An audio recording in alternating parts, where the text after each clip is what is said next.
の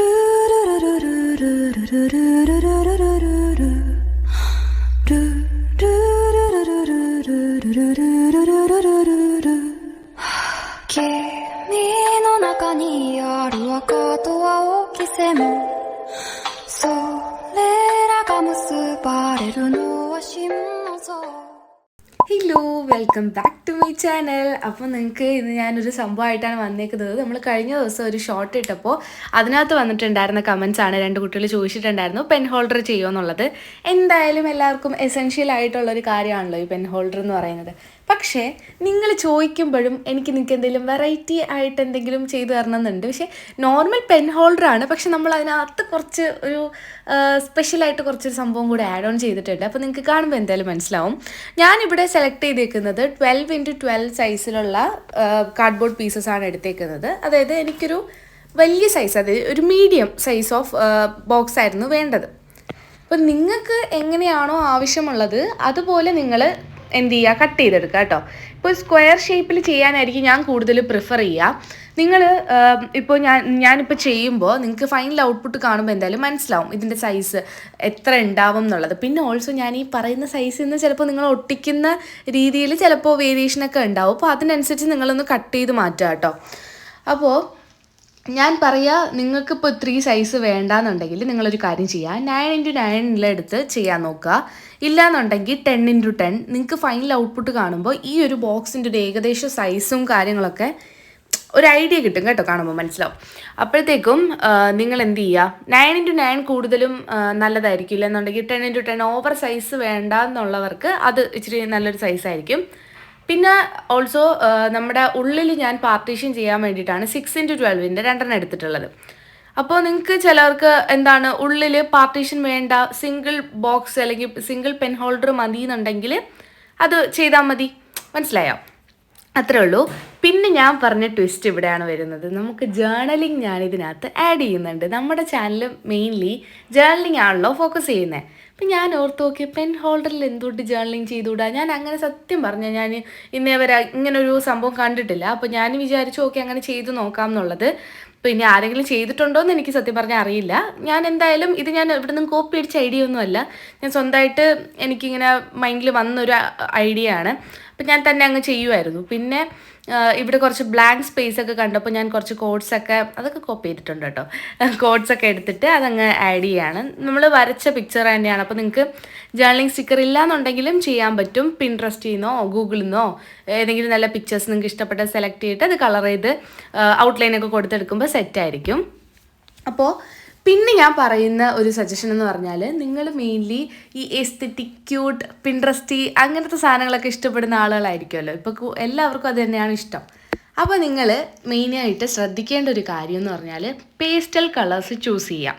ഇപ്പോൾ ലോക്കൽ ഷോപ്പിലോ ഈ ഫാൻസി സ്റ്റോറിലൊക്കെ പോകുമ്പോൾ 5 രൂപയ്ക്കോ ഒക്കെയാണ് കളർ പേപ്പേഴ്സ്. 5ഓ 2ഓ എങ്ങാണ്ടേ ഉള്ളൂ ഒരു കളർ പേപ്പറിന്. അപ്പോൾ നിങ്ങൾ നോക്കുക, നിങ്ങൾക്ക് ഏത് കളറാണ് ഇഷ്ടപ്പെട്ടത്, ഏത് പേസ്റ്റൽ കളറാണ് ഇഷ്ടപ്പെട്ടത് നോക്കുക. കൂടുതലും ഈ പേസ്റ്റൽ ബ്ലൂ വൈറ്റും ഒരു വൈറ്റിൻ്റെ കൂടെ ഒരു കോമ്പിനേഷൻ കൊണ്ടുവരാൻ കൂടുതലായിട്ട് നോക്കുക കേട്ടോ. വൈറ്റിൻ്റെ കൂടെ ഒരു കോമ്പിനേഷൻ വരുമ്പോഴാണ് എനിക്ക് കുറച്ചുകൂടെ ഇഷ്ടമായിട്ട് തോന്നിയത്. നല്ല കാണാനൊരു ഭംഗി അതാന്ന് തോന്നുന്നു. ഒരു പേസ്റ്റൽ ബ്ലൂവും വൈറ്റോ അല്ലെങ്കിൽ ലൈറ്റ് പിങ്ക് ഉണ്ടല്ലോ, നല്ല ലൈറ്റ് പിങ്ക്, ആ പിങ്കും വൈറ്റോ ഇല്ലാന്നുണ്ടെങ്കിൽ ഇപ്പം ഞാൻ എടുത്തിട്ടുള്ള കളർ കോമ്പിനേഷൻ എടുക്കാൻ നിങ്ങൾക്ക്, ഇല്ലാന്നുണ്ടെങ്കിൽ ലൈറ്റ് ക്രീം കളറും വൈറ്റും ചേരും. അങ്ങനെ ലൈറ്റ് കളേഴ്സിൻ്റെ അല്ലെങ്കിൽ പേസ്റ്റൽ കളേഴ്സിൻ്റെ കൂടെ വൈറ്റ് കോമ്പിനേഷൻ വരുന്ന രീതിയിൽ ചെയ്യാം. പിന്നെ ഒട്ടിക്കുന്ന സമയത്ത് എഡ്ജസ് നേരെ നിൽക്കാൻ വേണ്ടിയിട്ട് നമ്മൾ ഇപ്പം നിങ്ങളുടെ കയ്യിൽ ഗ്ലൂ ഗണ്ണൊക്കെ ഉണ്ടെങ്കിൽ ഇതിൻ്റെ ആവശ്യമില്ല കേട്ടോ, അത് പെട്ടെന്ന് ഒട്ടുന്ന ഒരു സംഭവം അല്ലേ. ഇപ്പോൾ എൻ്റെ കയ്യിൽ ഗ്ലൂ ഗൺ സ്റ്റിക്ക് ഇപ്പോൾ വർക്ക് ചെയ്യുന്നില്ല, ഗ്ലൂ ഗണ്ണ് ഇപ്പോൾ വർക്ക് ചെയ്യുന്നില്ല. അതുകൊണ്ട് ഞാൻ എന്താ ചെയ്തതെന്ന് പറഞ്ഞാൽ എഡ്ജസ് മര്യാദയ്ക്ക് നിൽക്കാൻ വേണ്ടിയിട്ട് ആദ്യം നമ്മുടെ മാസ്കിംഗ് ടേപ്പ് വെച്ച് എഡ്ജസ് ഒന്ന് കണക്ട് ചെയ്ത് കൊടുത്തതിന് ശേഷമാണ് ഗ്ലൂ വെച്ചൊന്ന് സെക്യൂർ ചെയ്ത് കൊടുത്തിട്ടുള്ളത്. അത് ഇച്ചിരി ഒട്ടിപ്പിടിക്കാൻ ഇച്ചിരി ബുദ്ധിമുട്ടാണ്. അത് ഞാൻ വീഡിയോയിൽ കാണിച്ചിട്ടില്ല. നിങ്ങൾ എന്തായാലും കുറച്ച് നേരം ഒന്ന് ഹോൾഡ് ചെയ്താലേ അതങ്ങനെ നിൽക്കുള്ളൂ കേട്ടോ. നമ്മൾ ബാക്ക് സൈഡ് ശരിയാക്കണമല്ലോ, ഇല്ലെങ്കിൽ ഒരു തുറന്ന പുസ്തകം പോലെ അതും ഇങ്ങനെ തുറന്ന് കിടക്കും. പെൻ ഹോൾഡർ എന്ന് പറയുമ്പോൾ നമുക്കൊരു സെക്യൂറൊക്കെ വേണമല്ലോ, ബേസൊക്കെ വേണമല്ലോ. അപ്പോൾ നമ്മൾ ഫുൾ ഒരേ സൈസിലാണ് കേട്ടോ ഞാൻ ചെയ്തെടുത്തിട്ടുള്ളത്. 12x12 ഫുള്ള് ചെയ്തിട്ടുള്ളത്. കാരണം നമുക്കൊരു സ്ക്വയർ ആണ് വേണ്ടിയിരുന്നത്. അതുകൊണ്ടിട്ട് നിങ്ങൾക്കിപ്പോൾ വേറെ ഏതെങ്കിലും ഷേപ്പ് ആണെങ്കിൽ അതനുസരിച്ച് അളവുകളൊക്കെ മാറ്റിയിട്ട് ചെയ്യണം കേട്ടോ. ഇപ്പം ഞാൻ പറയുന്നതെന്ന് പറഞ്ഞാൽ സ്ക്വയർ ഷേപ്പിലായിരിക്കും കുറച്ചുകൂടെ കാണാൻ ഭംഗി, യുണീക്ക് മീൻസ് എല്ലാം എന്തായിരിക്കും ഒരു യൂണിഫോം ആയിട്ടുള്ളൊരു ഷേപ്പിലായിരിക്കും കാണാനൊരു ഭംഗി ഉണ്ടാവും. അതുകൊണ്ടിട്ട് പിന്നെ ഞാൻ പറഞ്ഞ പോലെ ഇതായിരിക്കും ആ ഒരു ബോക്സിൻ്റെ സൈസ്. നിങ്ങൾക്ക് ഇത്രയും സൈസ് അല്ലാതെ ഹൈറ്റ് വേണ്ടാന്നുണ്ടെങ്കിൽ കുറയ്ക്കുക. എന്താണോ നിങ്ങൾ വിഡ്ത്തും എടുക്കുന്നത് അതുപോലെ തന്നെ ഹൈറ്റും എടുക്കാൻ വേണ്ടിയിട്ട്, ലെങ്ത്തും എടുക്കാൻ വേണ്ടിയിട്ട് നോക്കിയാൽ മതി. ഇതിപ്പം ഞാൻ പറയുന്നത് 9x9 ആണെങ്കിൽ അങ്ങനെ, 8x8 ആണെങ്കിൽ അങ്ങനെ, രണ്ട് സെയിം സൈസ് എടുത്താൽ മതി. മനസ്സിലായോ? സ്ക്വയർ ഷേപ്പാണ് എടുക്കുന്നത് എനിക്ക്. പിന്നെ ഇതാണ് ഞാൻ പറഞ്ഞ പാർട്ടീഷനിലും ഞാൻ ഉള്ളിൽ വയ്ക്കുന്നത് 12x12 ആണ് എടുത്തിട്ടുള്ളത്. പക്ഷെ അത് കറക്റ്റ് ഫിറ്റ് ആവാത്തതുകൊണ്ട് ഞാൻ കുറച്ച് കട്ട് ചെയ്തിട്ട് അഡ്ജസ്റ്റ് ചെയ്തെടുക്കേണ്ടത്. അതാണ് ഞാൻ പറഞ്ഞത്, നമ്മൾ ഒട്ടിക്കുന്നതിനനുസരിച്ചായിരിക്കും ആ ഒരു ഉള്ളിൽ വരുന്നതിൻ്റെ സൈസ് മാറുക. അപ്പം ഞാൻ അത് കുറച്ച് കട്ട് ചെയ്യേണ്ടതായിട്ട് വന്നിട്ടുണ്ട്. അപ്പോൾ ഞാൻ അതൊക്കെ കട്ട് ചെയ്ത് മാറ്റിയപ്പോൾ സംഭവം സെറ്റായി. അപ്പോൾ ലാസ്റ്റ് നോക്കിയപ്പോഴത്തേക്കും എന്തോ ഒരു ബ്ലാങ്ക് ആയിട്ട് തോന്നി, എന്തോ എവിടേക്കോ ഒരു മിസ്സിങ് പോലെ. അപ്പോൾ ഞാൻ എൻ്റെ അനിയനെ പറഞ്ഞു വിട്ടിട്ട് അപ്പോൾ പോയിട്ട് വാഷി ടേപ്പ് മേടിച്ചിട്ട് വാന്ന് പറഞ്ഞിട്ട് ആളെ ഞാൻ പറഞ്ഞു വിട്ട് വാഷി ടേപ്പ് മേടിച്ചു. എനിക്ക് പക്ഷേ സത്യം പറഞ്ഞാൽ ഇവിടെയൊക്കെ ഇങ്ങനത്തെ ലോക്കൽ സ്റ്റോറിലൊക്കെ വാഷി ടേപ്പ് കിട്ടുന്ന കാര്യമൊന്നും എനിക്ക് അറിയുന്നുണ്ടായിരുന്നില്ല. അപ്പോഴത്തേക്ക് ആൾ ഇങ്ങനെ പോയിട്ട് എനിക്ക് ഓരോന്നായിട്ട് അയച്ചു തരുമായിരുന്നു, ഏതാ വേണ്ടിയെന്ന് നോക്കൂ എന്ന് പറഞ്ഞിട്ട്. അപ്പം ഞാനൊരു 5 സെലക്ട് ചെയ്തു. അതിലൊരെണ്ണമാണ് നമ്മളിന്ന് യൂസ് ചെയ്യുന്നത്. ഇതെനിക്ക് ഇച്ചിരി കൂടെ ഇഷ്ടപ്പെട്ടു, ഈ തീമായിട്ട് കൊള്ളാം എന്ന് ഓർത്തിട്ട് ഞാൻ ഇത് തന്നെ അങ്ങ് ഒട്ടിക്കുവാണ്. അപ്പോൾ അതിൻ്റെ കൂടെ എന്താ പറയുക, എഡ്ജസിൽ ഞാൻ ഓർത്തു എന്താ എഡ്ജസിൽ സൈഡ് മാത്രം ഒട്ടിക്കാമെന്ന്. പിന്നെ എല്ലായിടത്തും ഒട്ടിച്ച് വന്നപ്പോഴത്തേക്കും എല്ലായിടത്തും ഒട്ടിക്കാമെന്ന് വെച്ചിട്ട് കൊള്ളായിരുന്നു. എന്തായാലും എനിക്ക് ഫൈനൽ ഔട്ട്പുട്ട് ഇഷ്ടപ്പെട്ടു. നിങ്ങൾ ഇഷ്ടപ്പെട്ടോ ഇല്ലേ എന്നുള്ളത് നിങ്ങൾ വേണം പറയാൻ വേണ്ടിയിട്ട്. എന്തായാലും നല്ലൊരു ആ ഒരു വാഷി ടേപ്പ് എനിക്ക് ഇഷ്ടപ്പെട്ടു. ഒരു എസ്തെറ്റിക് ആ ഒരു വൈബൊക്കെ ഉണ്ടായിരുന്നു. പിന്നെ എന്തായാലും ഈ ഒരു ബോക്സ് ഒട്ടിച്ച് തീർന്നപ്പോഴത്തേക്കും ആ വാഷി ടേപ്പ് തീർന്നു. കാരണം 10 രൂപയ്ക്കാണല്ലോ നമ്മൾ മേടിച്ചപ്പോൾ അതിൻ്റെ അത്രയല്ലേ ഉണ്ടാവുള്ളൂ.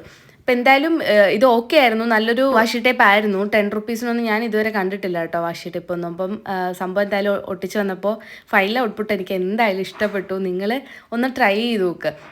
സ്വന്തമായിട്ട് ചുമ്മാക്കെ വീട്ടിൽ കാർഡ്ബോർഡ് അവിടെ ഇവിടെയൊക്കെ കിടക്കുന്ന കാണുമ്പോൾ എന്തായാലും കളയാണ്ട് ഇതേപോലുള്ള ഓരോ കാര്യങ്ങൾ ചെയ്യുമ്പോൾ, ഇപ്പം എൻ്റെ വീട്ടിൽ ഓരോ വേസ്റ്റ്, അതായത് കാർഡ്ബോർഡൊക്കെ കളയുന്നതിന് മുന്നേ ഒരു തട്ടം നമ്മുടെ അടുത്ത് ചോദിക്കും, ഇത് കളയണം, നിനക്ക് എന്തെങ്കിലും യൂസ് ഉണ്ടാവുമോ എന്നുള്ളത് ചോദിക്കും. അപ്പം നമ്മൾ ഓരോന്ന് ചെയ്യുമ്പോൾ നമ്മുടെ വീട്ടുകാർക്ക് ഇഷ്ടപ്പെട്ടാൽ അവർ ചോദിക്കും, ഇതുകൊണ്ട് നിനക്ക് എന്തെങ്കിലും ചെയ്യാൻ പറ്റുമോ ചോദിക്കുമ്പോൾ നമുക്ക് സത്യം പറഞ്ഞാൽ പ്രൗഡ് ഫീൽ ആയിരിക്കും അല്ലേ, ചെയ്ത് നോക്കുക.